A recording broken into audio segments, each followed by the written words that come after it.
about is Justice League Red number 6. It has 197 ratings, 3.3 score on League of Comics Geeks, which they use a 5-point scale. I use a 10-point scale. I gave it a 7, so I was right around the same as them. Yeah, here's the thing. The writer is Salman Ahmad, artist is Clayton Henry.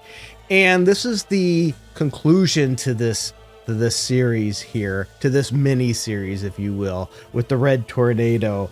And the Red Tornado's compromised. And will the team be able to stop him? Yes, of course.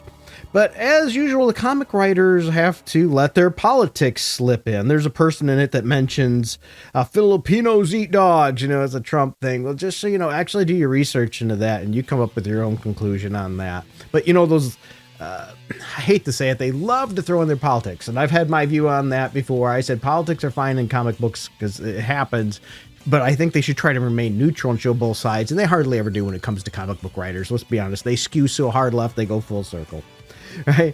The heroes here have to overcome their fear, their shame, if you will.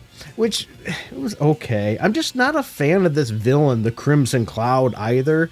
So that makes it the end of this story arc with really, I think it landed like a wet fart. It just didn't do well. I gave it a 7. The story arc is over, the mini-series is over, and it needs to be at this point. I think it was a missed opportunity.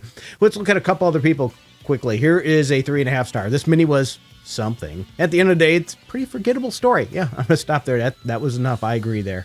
Here's a 3 star. Fairly average ending to a book that didn't find its footing until it's too late. See, there's the problem. It didn't really ramp up, didn't get enough to really make anybody care about this.